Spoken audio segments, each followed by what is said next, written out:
కౌశిక్ రెడ్డి ఇంటికి వెళ్లారు మాజీ మంత్రి కేటీఆర్. ప్రస్తుతం కేటీఆర్ మాట్లాడుతున్నారు, లైవ్ చూద్దాం. ప్రముఖంగా వాళ్ళే రాసుకుంటారు, 10 మంది వేయినరు, అసలు ఎవరు మిగిలారు మీకు అని వాళ్ళే డైలాగులు కొడతారు.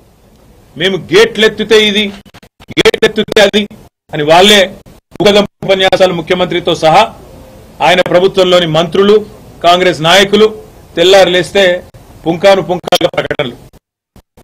10 మంది ఎమ్మెల్యేలు వినరు, కొంతమంది వస్తారు, కాంగ్రెస్ వాళ్ళ సోషల్ మీడియానే ముఖ్యమంత్రితో సహా అందరూ మాట్లాడారు. కానీ మళ్ళీ నిన్న మొన్న స్వరం మార్చి హైకోర్టు తీర్పు తర్వాత స్పీకర్ గారు నిర్ణయం తీసుకోవాలి, ఖచ్చితంగా ఈ 10 మంది శాసనసభ్యులు కూడా వీళ్ళకి ఫిరాయింపు వేటు తప్పదు, ఫిరాయింపు నిరోధక చట్టం కింద అని చెప్పి అర్థమైన తర్వాత గడగడ వణికిపోయి కొత్త డ్రామాకు శ్రీకారం చుట్టినారు. ఏం జరిగింది అసలు రాష్ట్రంలో? ఈ ఫిరాయింపులు ఎవరెవరైతే పాల్గొన్నారో తప్పకుండా వాళ్ళ పదవి పోతాయి అనే మాట మేము గల్లీ టు ఢిల్లీ సుప్రీంకోర్టు లాయర్లను కలిసినాం. సుప్రీంకోర్టు స్పీకర్ గారు మీరు తప్పు చేస్తున్నారు, మీ దగ్గరికి ఒక ఫిర్యాదు వచ్చిన తర్వాత, డిస్క్వాలిఫికేషన్ పిటిషన్ వచ్చిన తర్వాత మీరు వెంటనే చర్య తీసుకోవాలా, ఎందుకంటే 3 నెలల లోపల నిర్ణయం తీసుకోవాలని చెప్పి సుప్రీంకోర్టు తీర్పు ఉన్నది, నిర్ణయం తీసుకోండి అని చెప్పి మేము అడిగినాం. మా సోదరుడు కౌశిక్ రెడ్డి గారు, కేపీ వివేకానంద్ గారు, జగదీష్ రెడ్డి గారు అందరు కూడా ఫస్ట్ డిస్క్వాలిఫికేషన్ పిటిషన్లు సంతకం పెట్టిందే కౌశిక్ రెడ్డి, వివేకానంద్ గారు. ఇద్దరు కలిసి ఆనాడు మొదలు పార్టీ ఫిరాయించిన దానం నాగేందర్, కడియం శ్రీహరి, తెల్లం వెంకట్రావు ఈ ముగ్గురు మీద డిస్క్వాలిఫికేషన్ పిటిషన్ ఇచ్చిందే కౌశిక్ రెడ్డి. ఏం తప్పు మాట్లాడింది కౌశిక్ రెడ్డి? ఏమన్నాడు? ఎవరెవరైతే పార్టీ ఫిరాయించినరో వాళ్ళ మీద చర్య తీసుకోండి అని స్పీకర్ గారిని అడిగినాం. స్పీకర్ గారు చర్య తీసుకోకపోతే హైకోర్టుకు పోయినాం. హైకోర్టుకి పోతే హైకోర్టు తీర్పిచ్చింది, 4 వారాల్లో మీరు చర్య తీసుకోవాలి, మీరు ఏ నిర్ణయం తీసుకుంటారో ప్రకటించండి, లేని పక్షంలో సోమోటోగా 4 వారాల తర్వాత మేమే మళ్ళొక్కసారి విచారిస్తామని చెప్పి కూడా హైకోర్టు చెప్పింది. నేను హైకోర్టుకి, గౌరవ న్యాయమూర్తి గారికి కూడా హృదయపూర్వకంగా నేను ధన్యవాదాలు తెలియజేస్తా ఉన్నా బీఆర్ఎస్ పార్టీ పరంగా. ఎందుకంటే మీరిచ్చిన తీర్పు వల్ల ప్రజాస్వామ్యాన్ని గౌరవించినట్టయింది, మీరిచ్చిన తీర్పు వల్ల సుప్రీంకోర్టు తీర్పును గౌరవించినట్టయింది. అదే క్రమంలో ఎప్పుడైతే ఈ ముగ్గురు మీద తీర్పు వచ్చిందో ఆ రోజు కౌశిక్ రెడ్డి గారు మాట్లాడినారు. ఏమన్నారు కౌశిక్ రెడ్డి గారు? దమ్ముంటే రాజీనామా చేయండి, ప్రజాక్షేత్రంలోకి రండి, ప్రజాస్వామ్యం మీద నమ్మకం ఉంటే ముఖ్యమంత్రి రాహుల్ గాంధీ దమ్ముంటే రాండ్రి, ఈ 10 మందితో రాజీనామాలు చేపియండి, మీరు వెంటనే ప్రజాక్షేత్రంలో ఎవరి బలం ఏందో తేల్చుకుందామని అన్నాడు. ఈ మాట ఆ రోజు కౌశిక్ రెడ్డి ప్రెస్ మీట్ పెట్టినప్పుడు ఒక్కసారి నేను మీకు గుర్తు చేస్తా ఉన్నా. కౌశిక్ రెడ్డి గారు మొన్న హైకోర్టు తీర్పు తర్వాత మాట్లాడాడు, కానీ ఆనాడు రేవంత్ రెడ్డి గారు ఆ రోజు ప్రతిపక్షంలో ఉన్నప్పుడు, పిసిసి అధ్యక్షుడిగా ఉన్నప్పుడు పార్టీ మారిన ఎమ్మెల్యేల మీద ఏం మాట్లాడిండో ఒకసారి గుర్తు తెచ్చుకోమని అని చెప్పింది రేవంత్ రెడ్డి. పార్టీ ఫిరాయించిన ఎమ్మెల్యేలను రాళ్లతో కొట్టి చంపమన్నాడు, సావు డప్పు కొట్టిపిస్తా అన్నాడు. పార్టీ ఫిరాయించిన ఎమ్మెల్యేలను ఉరిదీయాలే అని మాట్లాడినాడు రేవంత్ రెడ్డి. మరి ఆయన మాట్లాడిన మాటల ముందు మా పార్టీ తరఫున మాట్లాడిన నాయకులు ఎవరు కూడా ఆయన మాట్లాడినంత అసహ్యంగా, అంత చండాలంగా ఎవరు కూడా మాట్లాడలేదు. సరే, పార్టీ మారినరా లేదా అనే చర్చ ఒకవైపు జరుగుతూనే ఉంటే, ఇంకోవైపు చాలా దారుణంగా స్పీకర్ కార్యాలయం నుంచి ఏ రోజైతే హైకోర్టు తీర్పు వచ్చిందో పార్టీ ఫిరాయింపుల మీద, అదే రోజు సభా సాంప్రదాయాలన్నింటినీ తుంగలో దొక్కుతూ పార్టీ మారినా అని బాహాటంగా ప్రకటించిన శేర్లింగంపల్లి ఎమ్మెల్యే ఆరికపూడి గాంధీని పీఏసీ చైర్మన్ గా నియమిస్తూ మరి ఒక తీర్పు కాదు, ఒక ఆర్డర్ స్పీకర్ కార్యాలయం నుంచి, అసెంబ్లీ సెక్రటరియట్ నుంచి వచ్చింది. దాని తర్వాత సహజంగానే హైకోర్టును బేఖాతరు చేస్తూ, సుప్రీంకోర్టు తీర్పును బేఖాతరు చేస్తూ, రాజ్యాంగ విలువలకు, అసెంబ్లీ సాంప్రదాయాలకు, పార్లమెంటరీ పద్ధతులకు అన్నిటికీ తిలోదకాలిస్తూ ఇదేం పద్ధతి, అసలు ఆయన ఏ పార్టీలో ఉన్నాడు అని మా వాళ్ళు అడిగినారు. అయితే ఎంత విచిత్రమైన పరిస్థితి అంటే ఈరోజు రాష్ట్రంలో, మొన్ననేమో నేను మారిన పార్టీ కాంగ్రెస్ పార్టీ విధానాలు నచ్చి మారినా అని చెప్పిన ఎమ్మెల్యే నిన్న మొన్నటి నుంచి నేను బీఆర్ఎస్ పార్టీలోనే ఉన్నా, నేను ఎక్కడికి పోలే, 10 మంది ఇక మాకు తప్పది పదవి గండం పోయితుంది మా పదవి అని చెప్పి కొత్త రాగం ఎత్తుకున్నారు. దాన్ని మా సోదరుడు ప్రశ్నిస్తే ఆయన ఇంటి మీదకి పోలీస్ ఎస్కార్ట్ పెట్టి డీసీపీలు, అడిషనల్ డీసీపీలు, ఏసీపీలు, సిఐలు ఒక గేటెడ్ కమ్యూనిటీ లోపలికి ఒక 50-100 మంది గూండాగాలు చొచ్చుకొని వచ్చి ఇవాళ ఒక ఎమ్మెల్యే ఇంటి మీద దాడి చేసే పరిస్థితి ఇప్పుడే మేము చూసినాం. ఎమ్మెల్యే గారి ఇంటి మీద దాడి చేయడమే కాదు, వారి ఇంట్లో ఉండే పెద్దలు, వారి తల్లిదండ్రులు వచ్చినప్పుడు కానీ లేదా వారి మామగారు వచ్చినప్పుడు కానీ ఉండే రూమ్, ఆ రూమ్ మీద మొత్తం అద్దాలు బలగొట్టిండ్రు. అందులో ఉన్న పెద్దలకు ఏమైనా అయ్యింటే, ఏమైనా జరిగింటే, జరగకూడదు ఏమైనా జరిగింటే ఎవడు బాధ్యుడు? రేవంత్ రెడ్డా?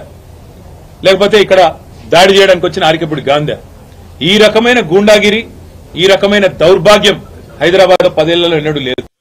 ఒక ఎమ్మెల్యే ఇంటి మీదనే దాడి, అది ఒక ఎమ్మెల్యే ఇంటి మీదకి దాడికి వస్తుంటే ఫ్యాక్షన్ సినిమాల్లో చూపెట్టినట్టు కార్లకెళ్లి బయటికి ఏలాడుకుంటా 20 బండ్లు పెట్టుకుని లైవ్ పెట్టుకుంటా ఆడికెళ్లి ఇటు దాకా పోలీస్ ఎస్కాట్ లో వచ్చిరంటే చేతగాని ఒక హోంమంత్రి, చేతగాని ముఖ్యమంత్రి ఈరోజు రాష్ట్రానికి ఉండడం వల్లనే ఈ దౌర్భాగ్యం దాపురించింది.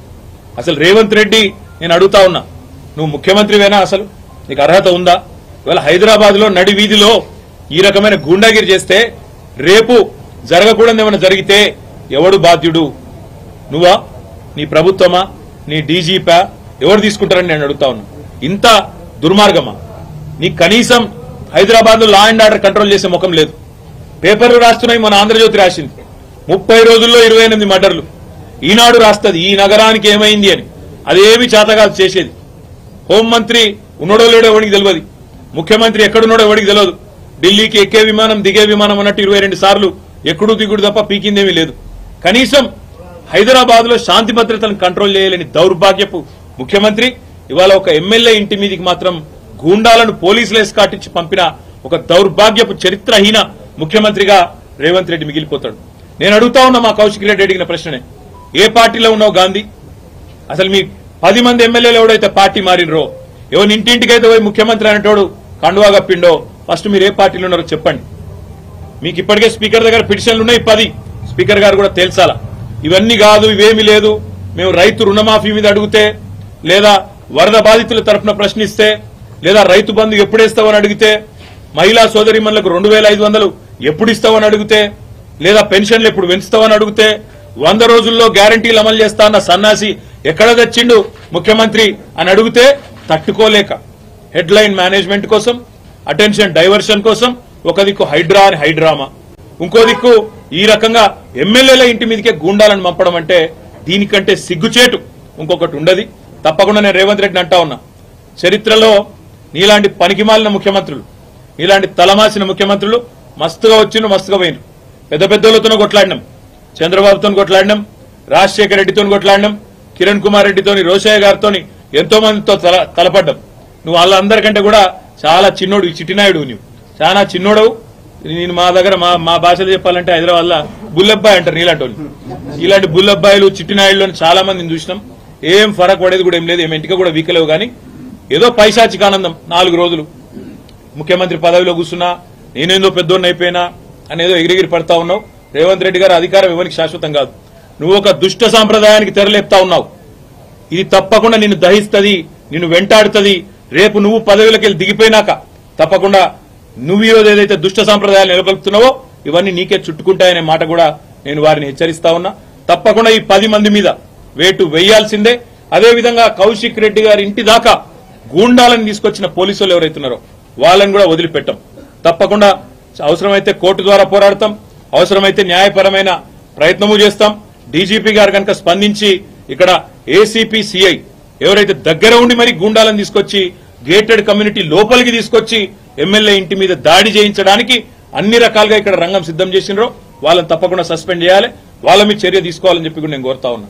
ఒకటి మాత్రం పక్కా, నువ్వెన్ని డైవర్షన్ గేమ్లు ఆడినా, నువ్వెన్ని రకాల హెడ్లైన్ మేనేజ్మెంట్లు చేసినా, నువ్వెన్ని రకాల ప్రయత్నాలు చేసినా నిన్ను మాత్రం బీఆర్ఎస్ పార్టీ వదిలిపెట్టది. 6 గ్యారంటీలు ఏమైనా అని అడుగుతూనే ఉంటాం. రైతు రుణమాఫీ ఎప్పుడు చేస్తామని అడుగుతూనే ఉంటాం.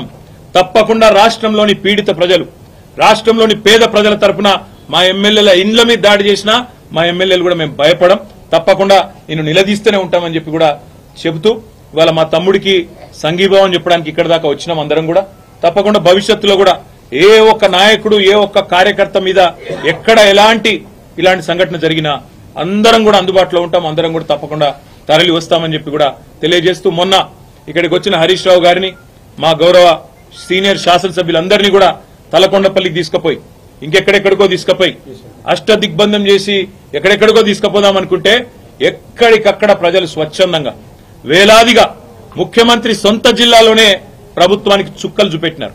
వేల మంది రోడ్ల మీదకి వచ్చినారు. అర్ధరాత్రి కూడా 10:30, 11 దాకా వేలాది మంది రోడ్ల మీదకి వచ్చి ఆ రోజు తలకొండపల్లి పోలీస్ స్టేషన్ కావచ్చు లేదా కేశంపేట పోలీస్ స్టేషన్ కావచ్చు ఎక్కడికక్కడ ఎదురు తిరిగి ఈ ప్రభుత్వానికి పాలమూరు పౌరుషం చూపెట్టినందుకు వారికి, అదేవిధంగా నిన్న ఒక్క అరికపూడి గాంధీని హౌస్ అరెస్ట్ చేస్తే పోతున్నాయి కదా, దానికోసం నిన్న మొత్తం రాష్ట్రంలో వేలాది మంది బీఆర్ఎస్ కార్యకర్తలను హౌస్ అరెస్ట్ చేశారు.